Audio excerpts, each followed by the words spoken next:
नमस्कार शेतकरी मित्रांनो, काल बऱ्याच भागामध्ये पावसाने जोरदार हजेरी लावली होती। तर आज सायंकाळ व मध्यरात्रीपर्यंत पाऊस कसा राहील व कोणत्या भागामध्ये आता जोरदार सरी बरसणार आहे त्या संबंधित आपण माहिती घेणार आहोत। तर मित्रांनो, इकडे बघितलं असता सांगली, सातारा, रत्नागिरी या भागामध्ये पावसाचा जोर हा कायम दिसत आहे। भाग बदलत तिथे देखील पाऊस हा पडू शकतो।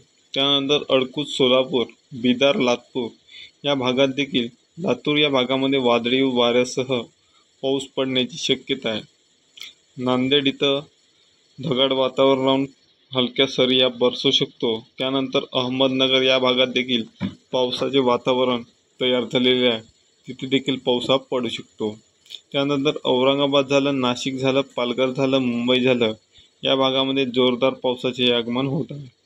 मालेगाव, जळगाव, शेगाव, वाशिमकडे पाऊस हा ढगाळ वातावरणात तुरळक ठिकाणी पाऊस हा पडणार आहे। अमरावतीकडे पावसाचा अंदाज दिसत नाही, उघडझाप आहे।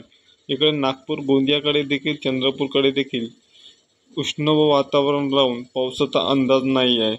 त्यानंतर इकडे जर बघितलं असता नंदुरबारकडे देखील पावसाचा जोर हा कायम दिसत आहे। नंदुरबार, श्रीरामपूर, धुळे, मालेगाव, कन्नड, नाशिक, वैजापूर, जालना, श्रीरामपूर, पैठण, बीड आणि श्रीरामपूर, पैठण या भागांमध्ये चांगलाच पावसात दिसत आहे। माजलगाव, परळी, अहमदनगर, काझीपेठ, लातूर, बार्शी, तुळजापूर, सोलापूर, पंढरपूर, इंदापूर, बारामती, दौंड, सातारा, वडूज, कराड, विटा, कडोली, सांगली, नायबा, निपाणी, सावंतवाडी, पणजी, रायपूर, रत्नागिरी, सातारा, चिपळूण, गोरेगाव, पुणे, खेड, जुन्नर या भागामध्ये पावसाचा जोर कायम आहे। तर नाशिक, वडा या भागामध्ये शेतकरी मित्रांनो, सिल्लोड झालं या भागामध्ये पावसाचे अधिक वातावरण तयार आहे।